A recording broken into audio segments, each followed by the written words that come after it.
Hello everyone, I welcome you for my channel.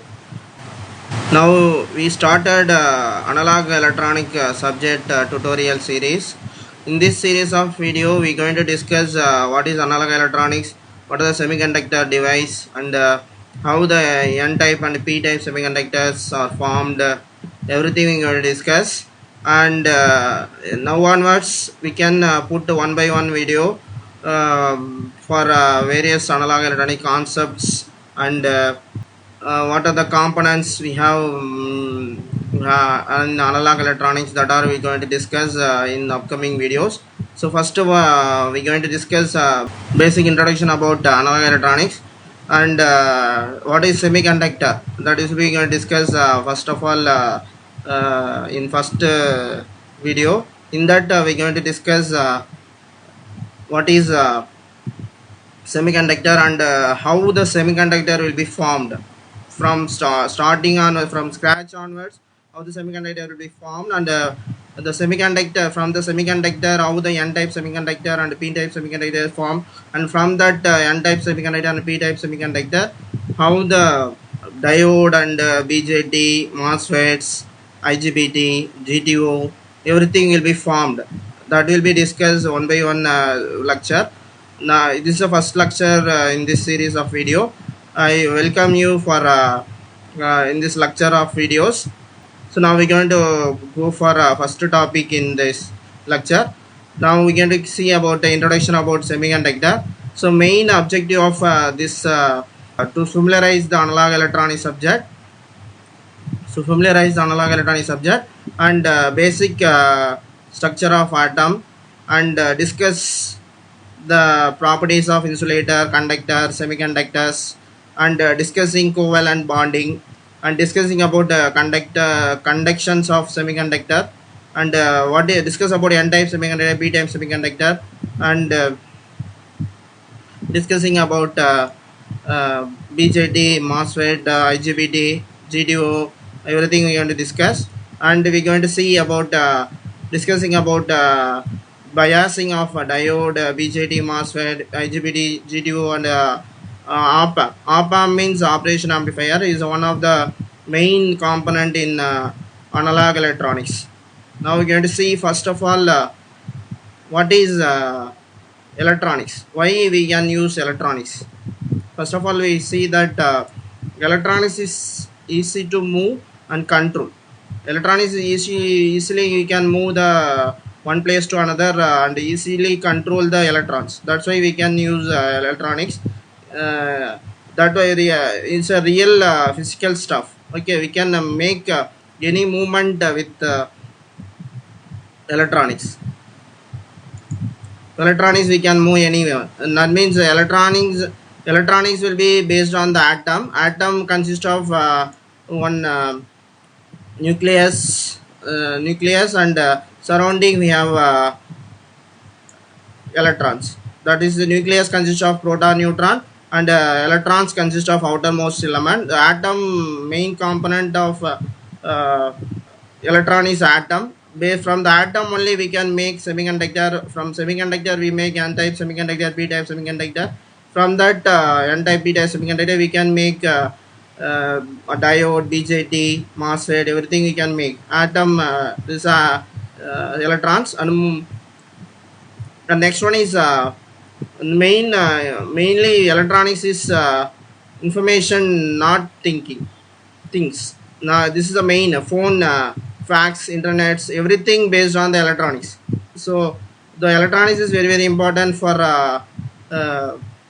in our all our components are working based on the electronics. So electronics is the main important. So that's why we can go for analog electronics subject. So these are all the history of semiconductor device. So we can see that history. First of all, around 1826 the resistor will be find, and after that 1904 vacuum tubes are come into picture. After that Schottky diodes Schottky diodes is barriers Schottky barriers. So 1938 And PN junction diodes. Now PN junction diodes will be the 1940s. The PN junction diode will be firstly introduced, and BJT bipolar junction transistor. So that is around 1947 we can find, and after that 1950s 51's LED means light emitting diode. Light emitting diode will be introduced for 1951, and JFET will be introduced on 1952, and SCR introduced on 1956, and tunnel diodes are introduced on 1958. 1958 tunnel diodes are introduced, and the MOSFETs are introduced 1960s. MOSFET means metal oxide semiconductor field effect transistor, that will be introduced in 1960s. Laser is one of the main component nowadays. For most of the application we can use lasers. This will be introduced on 1962, and gun diodes are introduced in 1963, and 1966 MESC FET will be introduced on 1966. So MESC means MESC FET means metal semiconductor field effect transistor. Metal semiconductor field effect transistor will be introduced, and famous is 1967. So for floating gate avalanche MOSFET metal oxide semiconductor, that will be introduced in 96. After that 1970 CCD charge coupled device, that will be introduced in 1970s. 1980s modeling doping field effect transistor was introduced. So these are all the main history of semiconductor device. So these are the analog electronics introduction about semiconductor device. And next one is atom. For every electronics will be developed from the atom onwards. From atom, that is atom will be the main component in electronics. From the atom is the smallest element in the world. Whatever you can take, the atom is the smallest element. It consists of nucleus consists of nucleus consists of neutron and proton,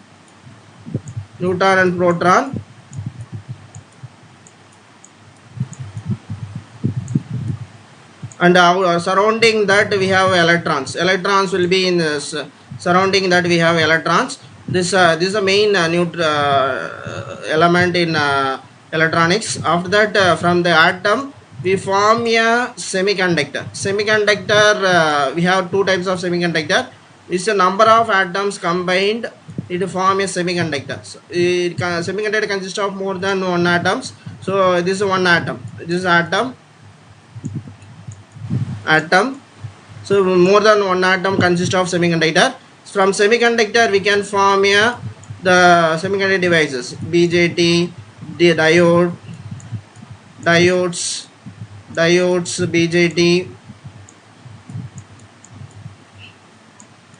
BJT, everything will be formed from this. First of all atom, after that the semiconductor, after that we can form a semiconductor devices. So now we get to see about what is atom and its structure in this video. After that we can see one by one in upcoming videos. So first of all atom structure consists of the atom consists of it has a basic structure. So basic structure means it has electrons, proton, neutron, everything is consists of atom. Atomic number, it consists of atomic number. Every atom some atomic number, and that is how many protons will be present, that is atomic number. So that's atomic number. And electrons cell means normally the atom consists of proton and surrounding with electronic shell. So electronic shell will be surrounded with the atom. So normally the cell will be in outermost cell, we can called as valence cell. or valence the valence shell, and valence shell contains valence electrons and free electrons means you move free from one atom to another atom. And ionization will be important in atom. And valence electron is outermost shell, we have electrons, that is called as valence electron. So next one is we can see atom is the smallest particle element, contains three basic particles. Normally the core of the atom is nucleus. In the core of the atom nucleus, and the nucleus consists of protons, is a positive charge. Proton is a positive charge, and neutron is no charge, is a neutron, and our nucleus surrounded by electrons, that is a negative charge. So normally the structure of atom consists of this is the structure of atom. The pink color is electron, this is your proton and neutron nucleus. In this consists of blue will be the proton, and black will be the neutron, and pink color will be the electrons. This is a structure. First of all, protons, how many protons we have? The same number of electrons is present in the cell. Okay, that's a main thing in atom. Main thing in atom is when number of protons is equal to number of electrons. So these are one by one we can discuss. First of all, atomic number. Atomic number means element in the periodic tables are arranged according to the atomic numbers. Normally periodic table, everyone studied in chemistry in 12th standard, we see that the periodic table, every element in the periodic table will be arranged based on the atomic number. Atomic number is nothing but number of protons in the nucleus, that's atomic number. How many protons present in the nucleus, that is your atomic number. If some protons will be 10 means that based on the number only we can arrange that atomic element in the periodic table. And shell, electron shell and orbit. Electron near the nucleus has less energy, and those has more distance orbit, and each distance has nucleus corresponding to the certain energy level. Normally we can say that, so this is your nucleus and surrounding with electrons. So that is the nucleus consists of neutrons and protons. That will be this is neutrons, protons. So we have so near the electron near the nucleus has less energy than those are more distance orbit. So that's a near you have a nucleus, in that we have proton and neutron, and surrounded with electrons. Okay, this is your basic structure. So and near the nucleus we have less energy than more distance. Next one is each distance has nucleus corresponding to the certain energy level. Every distance of electrons has some energy level. Okay, and in atom the orbit going the energy band is cell we can call a shell. The outermost band is called a shell, and different in energy level within the cell, different in energy between the cell. With the level of difference in the energy level, we can the energy shell will be different. And valence electron is the outermost shell. We have valence electron. If taken one atom, it consists of one atom consists of nucleus and neutron, proton, and surrounding by we have electrons. Electrons will be not only one orbit, it will be in more than one orbit. Based on the electrons, protons and electrons, we can arrange the periodic table. Okay, so protons based on the atomic number only we have arranged in periodic tables. So electron is highest energy level is exists in the outermost highest energy level. Outermost shell electrons consists of highest energy level. Nearest proton it has less energy level. So that valence electrons has highest energy level, it will be moves one place to another place, another atom. Okay, that is normally is free electrons. It will be moved from one one atom to another atom. So nearer another atom will be placed means that way we can move. That can be moved from one atom to another atom. So that is this another atom. So here one move from one atom to another atom when energy is given, okay, to the atom, we moved. Okay, so electron's valence shell is valence electron, outermost shell has valence electron.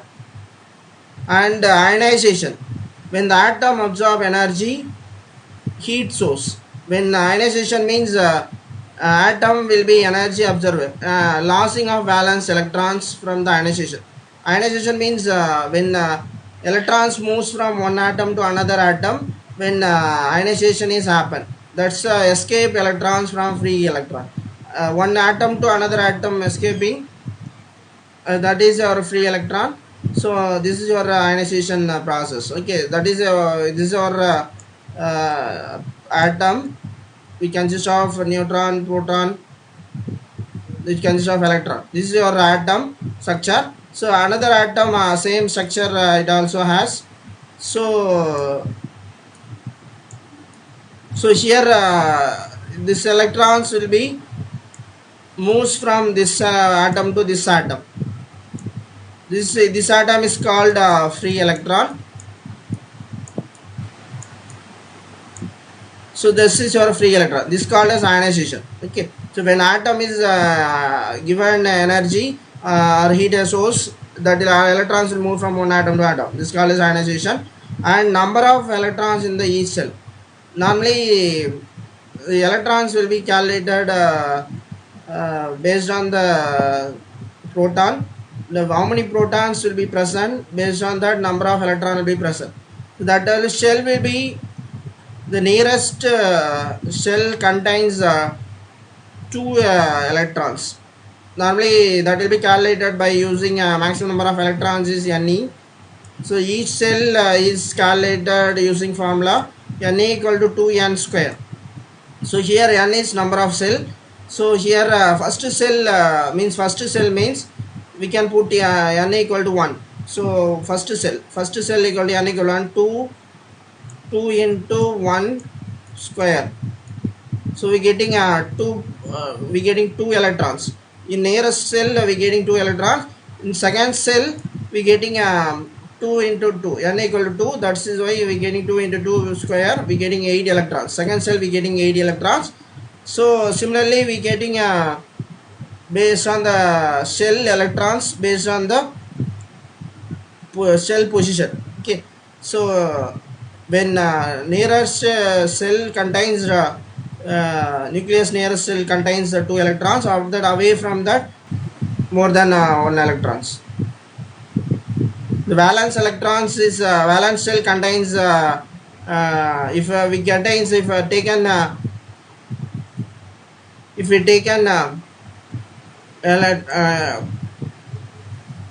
nucleus, so that will be surrounded by electrons.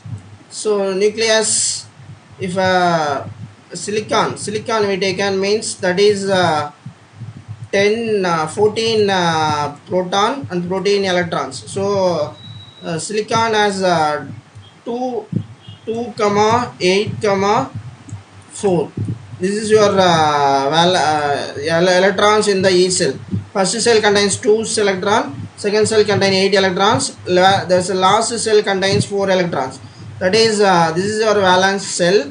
This electrons are valence electron. This 4 cell is contain valence electron. So now I will stop the lecture. Next class we are going to see what is semiconductor and conductor and insulator based on the periodic table. How we can see the periodic table, and from that we can see what is various periodic table content. Thank you for watching.